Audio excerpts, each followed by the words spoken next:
열정과 냉정은 동전의 앞뒤먼과 같은 이야기입니다. 열정으로 시작하여 냉정으로 마무리하는 삶이 아름다운 삶이고 규모 있는 삶입니다. 불안의 반대말은 무엇이겠습니까? 평안이라고 얘기할 수 있죠. 불안이 무엇입니까? 안전하지 않은 상태를 얘기하는 거예요. 안전하지 않으니까 내가 안전을 지키려고 애쓰는 어떤 마음의 상태, 그런 것들을 의미하는 것입니다. 다니엘서 전체에 흐르는 거기에 적절한 단어를 하나 뽑으라고 한다면 저는 이 불안한 삶이라고 규정하고 싶습니다. 지난주에 우리가 예레미야서를 봤지 않습니까? 예레미야와 다니엘, 에스겔은 하나로 움직여지는 책이라고 그랬습니다. 할 수만 있으면 여러분 같이 읽어보시길 부탁드립니다. 여름 휴가 가시는 분들은 시간을 내서 그냥 날 잡고 그날 통으로 다 읽어보시길 부탁드립니다. 시기적으로 보면 말 그대로 예레미야와 다니엘, 에스겔 이 순으로 읽으면 그 당시 우리 믿음의 선조들, 나라를 잃었지만 어떻게 하나님의 뜻을 구별하고 분별하고 버텼는가를 볼 수 있을 것입니다. 예레미야가 BC 627년 그가 약 한 20세 안팎 정도의 소명을 받았다고 알려져 있습니다. 그때 다니엘은요 유치원 5살이었습니다. 이것이 BC 627년 6년쯤의 이야기입니다. 당시 이 바벨론이 강력하게 일어나 아수르를 위협하고 이제 세대 교체를 할 때쯤이었습니다. 그리고 결국 BC 612년에 바벨론이 근동을 제패하죠. 그리고 BC 609년에 이집트의 바로 누고 2세가 갈그미스 전투에 나섰죠. 요시야 왕이 이집트의 바로 누고와 무기토 전투에서 용감히 싸우러 나가다가 그가 죽습니다. 이 사건을 계기로 다시 유다는 이집트의 침략을 받고 그리고 여호와스를 포로로 데려갔고 엘리야김을 이름을 바꿔 여호와김으로 개명하면서 이집트에 의해 섭정 왕이 세워져요. 그러니까 나라가 자기 왕도 세울 수 없는 그런 나라로 전락해버리는 것이죠. 자, 그리고 오늘 4년 뒤에 BC 605년에 바벨론이 다시 남유다를 쳐들어와 사람들을 데려갑니다. 첫 번째 포로가 시작이 됩니다. BC 605년을 기록해 주십시오. 이때 여러분 다니엘과 3명의 친구 남유다의 고위 관리들을 데리고 가요. 이것이 바벨론이 속국을 만드는 첫 번째 정책이었습니다. 그 속국을 만들 때 조건을 내세워요. 너희들이 나에게 저항하지 않고 순종하면 국가는 살려주고 문화는 지켜줄게. 다만 우리에게 복종해. 그 중에 가장 똑똑했던 사람들, 왕족이나 귀족들은요, 다 포로로 데려갔어요. 그래서 그들이 저항하지 못하도록 민족의 정체성을 흐릿하게 할 수 있도록 사람들을, 똑똑한 사람들을 바벨론으로 데려갔습니다. 그리고 거기서 양육을 합니다. 이것이 바벨론의 정책적인 교육 제도였어요. 그 스마트한 사람들이 다 바벨론식으로 배우니까 어떻게 됩니까? 네, 바벨론. 한국이 일제시대 때 그래도 스마트한 사람들이 다 경성 제국의 대학을 갔잖아요. 일본식으로 배웠지 않습니까? 한 가지예요. 일본말 쓰고 일본 방법을 보고 일본 역사를 배우니까 한국의 역사는요 사라지는 거예요. 여기에 저항해서 또 일본 동경에서 유학생들이 28 독립운동을 일으키고 3.1운동을 일으키고 우리 한국의 역사를 보면서요 유대인들도 여기에서 그런 상황이 있었지만 결코 바벨론에 귀속되지 않았습니다. 다니엘과 세 친구가 605년이라고 그랬습니다. 이때 끌려가고요. BC 597년 약 한 7년 8년이 지날 쯤에 에스겔이 바벨론으로 또 끌려가요. 바벨론으로 끌려간 5년 뒤에 에스겔이 30세 되던 해 하나님의 소명을 받고 메시지를 기억합니다. 예레미야와 다니엘과 에스겔의 공통점은 제일 마지막 부분에 하나님 나라의 다시 회복이 있어요. 예레미야와 에스겔과 다니엘 선지서는 그래서 묵시문학의 하나로 꼽히고 있습니다.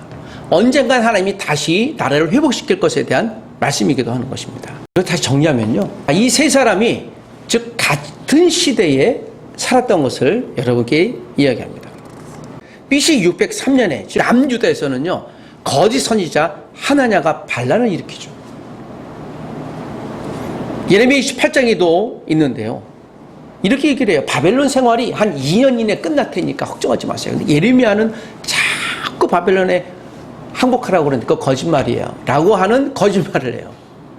자기가 하나님의 메시지를 받았다고 얘기를 해요. 근데 여러분, 하나냐는요, 정통 제사장 가문이에요. 지금으로 보면 아주 뻔듯한 목회자 가문, 정통 목회자 가문인데요.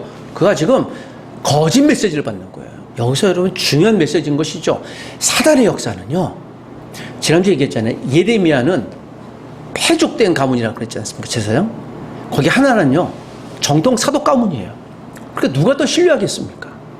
더군다나 여러분, 바벨론 쳐들어와서 민족이 바벨론에 저항하고 싶은데 하나님이 우리 유대를 지키시니까 힘내십시오. 하나님 우리를 버리지 않았어요. 얼마나 설득력 있고 합리적인 말씀이 있고 용기를 붙들어주는 열정의 말씀이겠습니까? 근데 이게 거짓 메시지예요. 내가 듣고 싶은 메시지만 들으려고 사단은 우리에게 자꾸 요구를 해요. 내가 원하는 것을 기도하게 해요. 기도란 무엇입니까?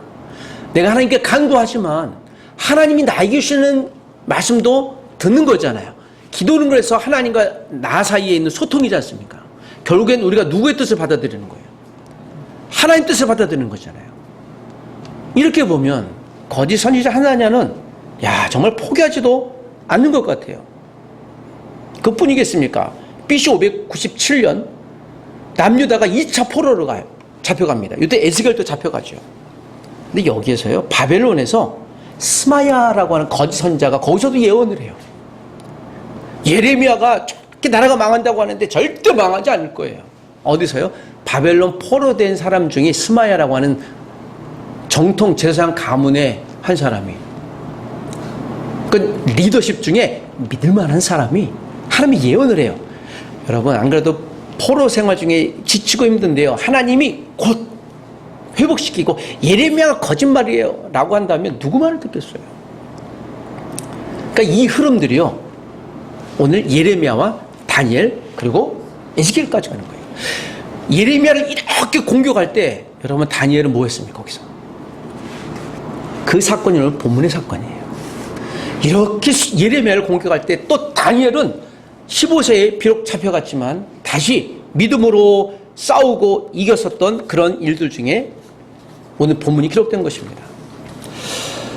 오늘 다니엘서에 대한 내용은 약간 시간의 흐름들이 있습니다. 다니엘서 1장에 다니엘은 약 한 15세 안팎 정도 됐던 나이였습니다. 어린 나이였죠.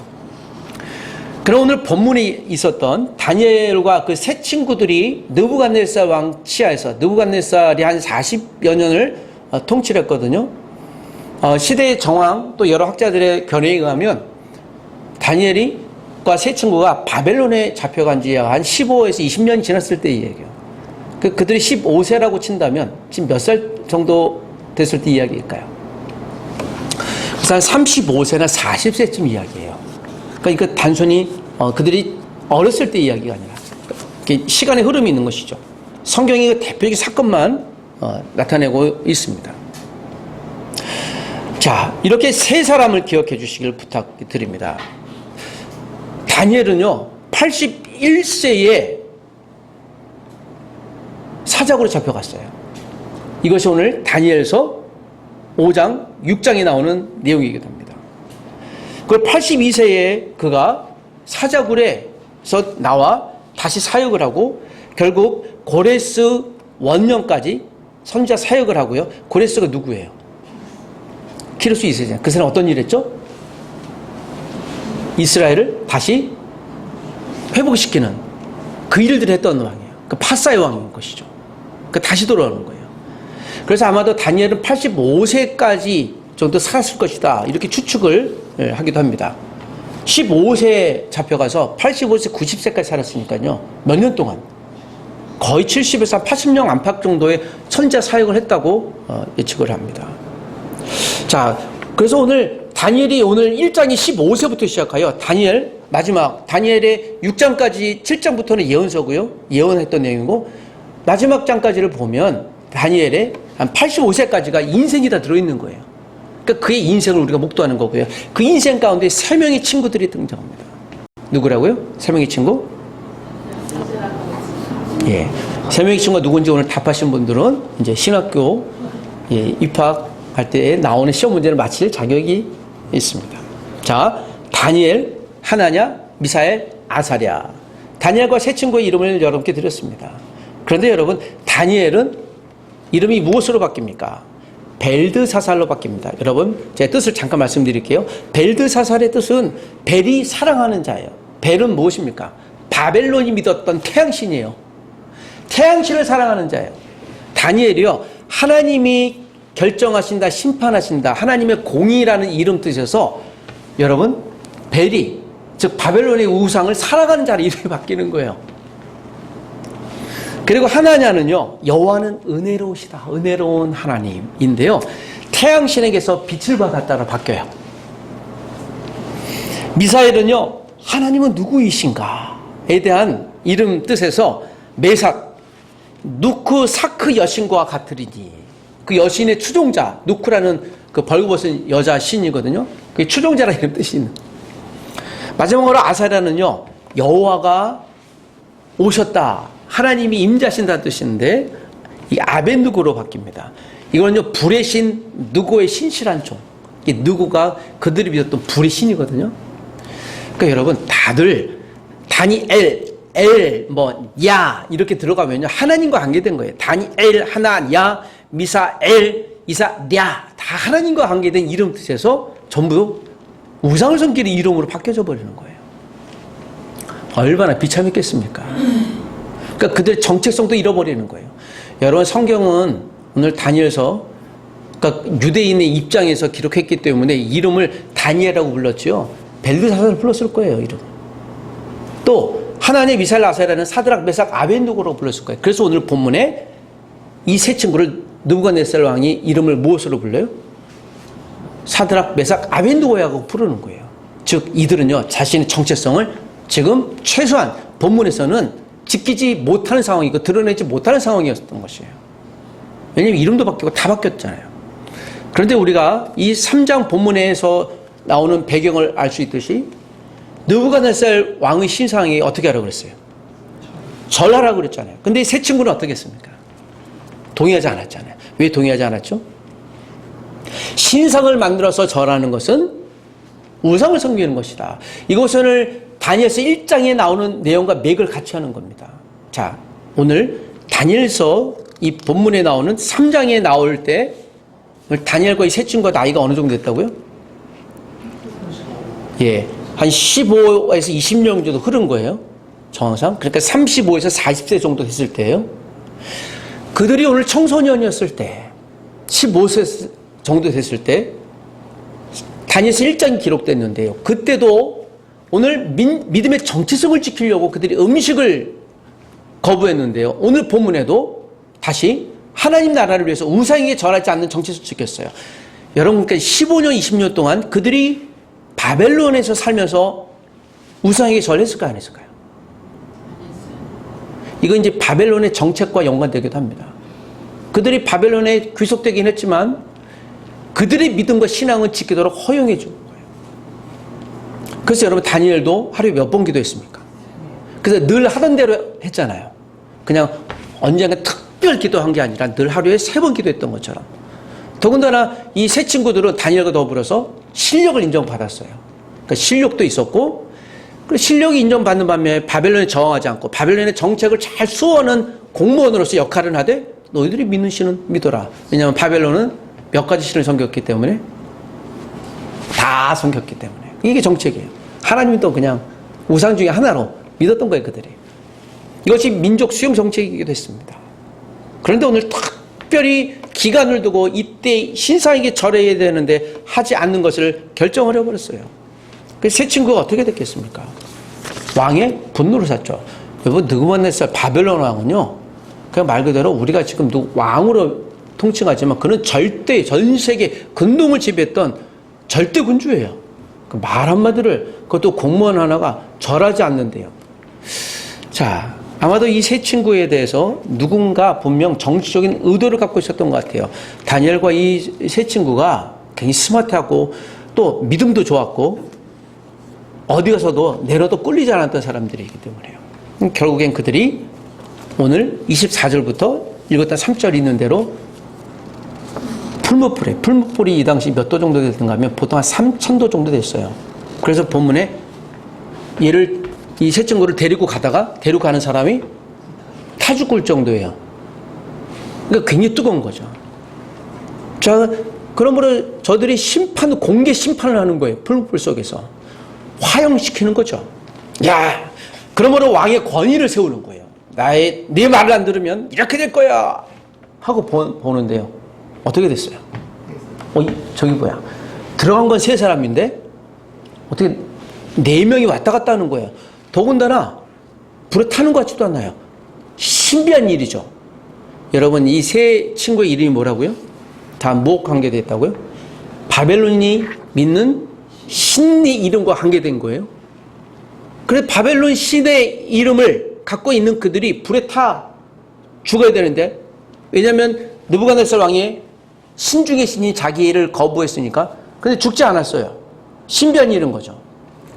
그래서 느부갓네살 왕이 이 광경을 보고 놀라서 빨리 불러요. 야야, 사드락 메삭 아벳느고야, 하나냐 미사엘 아사랴야, 나와봐 라고 얘기했더니요, 그들이 나왔는데 머리털 하나도 안 탔습니까? 안 탔습니다. 여러분, 불에 머리털 하나도 끄슬리지 않는다는 것은 어떤 의미일까요? 어떤 의미겠습니까? 신비한 거죠. 이건 말로 설명이 안 되죠. 그래서 27절에 보면 머리털도 그을리지 않았고 겉옷 빛도 변하지 않았고 불에 탄 냄새도 없었다. 신비한 일이 일어난 거예요. 이건 제가 설교는 하지만 우리의 이해를 넘어서 일어나는 거예요. 여러분, 하나님의 능력은 제한이 없는 줄 믿습니다. 그런데 여러분, 이때가 세 친구와 또 다니엘이 한참 잘 나갔을 때예요. 고위 관료로서. 그럼 평안히 특별히. 그리고 여러분 생각해 보십시오. 이제 바벨론의 정치에, 문화에 익숙해 있으니까 요 정도는 며칠 정도 한번 절하지 아니했다고 해서, 절한다고 해서 그게 뭐가 문제가 되겠어요. 믿음 잘 지키면 되죠. 그렇지 않겠습니까? 참 이게 이제 고민스러운 대목인 거예요.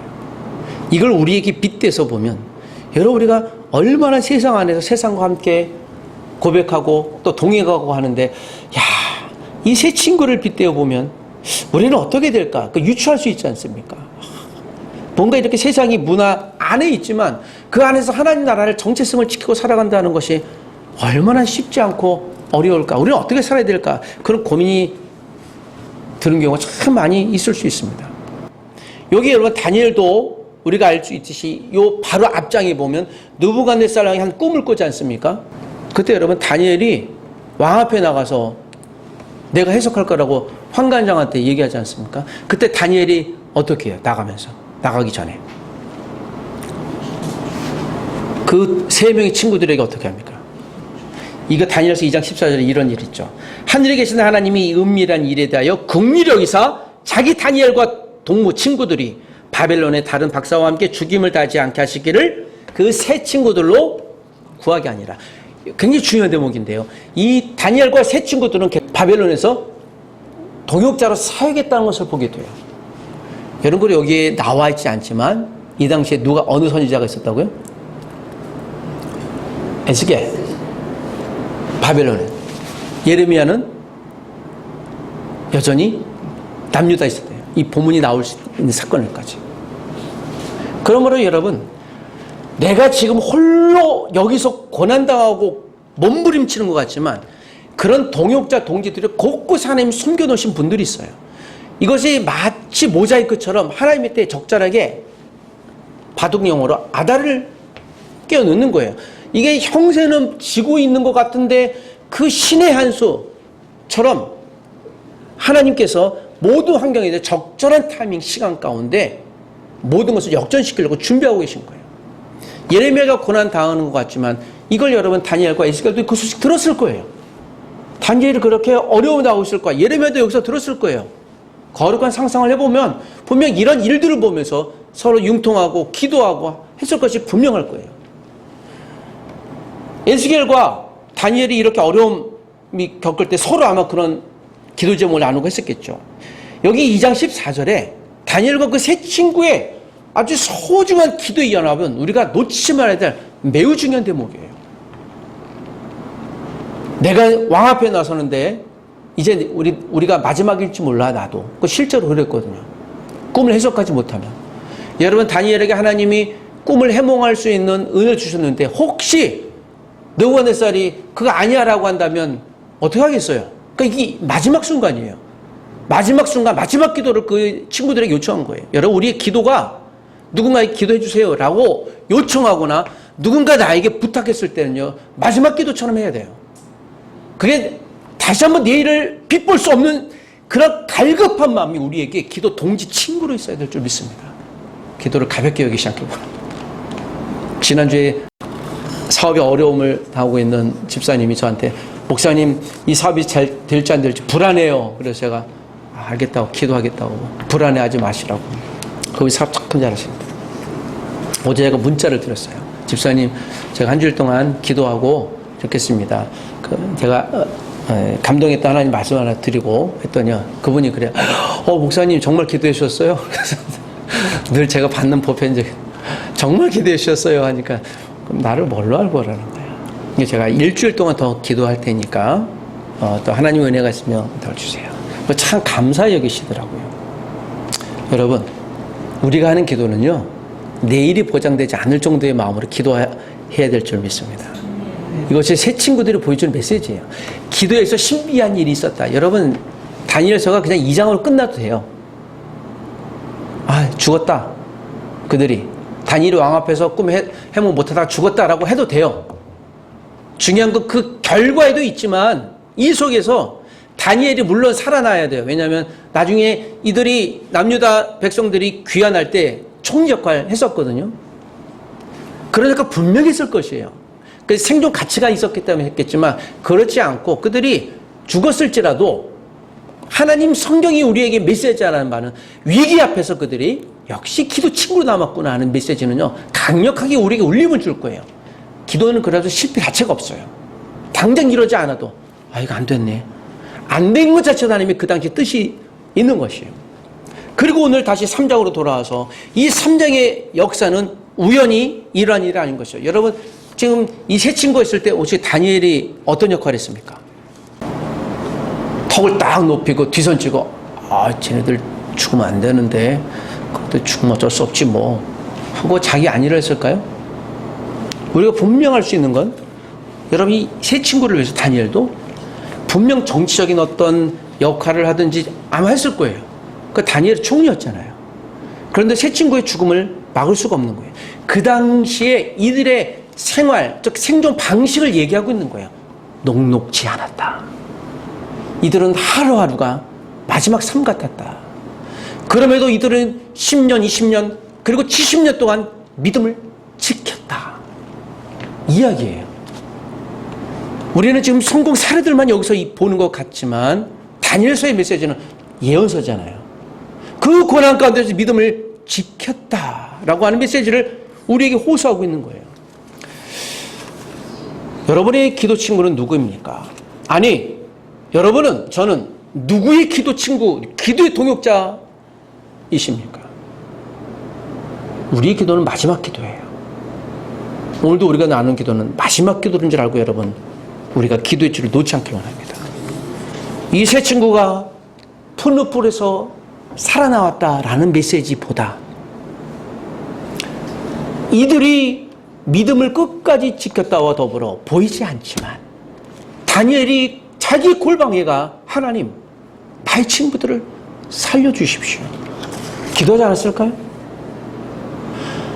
저는 우리가 이 시대에 때로는 풀무불 같은 상황이 있었을지라도 아니 그런 걸 피해가지 못하는 상황이 있을지라도 아니 아예 그 속에 들어가 우리가 다 죽을지라도 우리의 단 하나 놓지 말아야 될 것은 하나님에 대한 신앙 고백 믿음이에요. 이들이 얼마나 불안했겠습니까? 풀무불 들어가서 여러분 하나님 우리를 지켜줄 거야 할렐루야 하고 여러분 자신 있게 들어갔을 거예요? 아니면 거부했을까요? 세 친구의 밤이 이 당시에 다니엘이 왕 앞에 갈 때 친구에게 부탁했잖아요. 내가 마지막이라 얼마나 불안했을까요? 할렐루야 쳤을까요?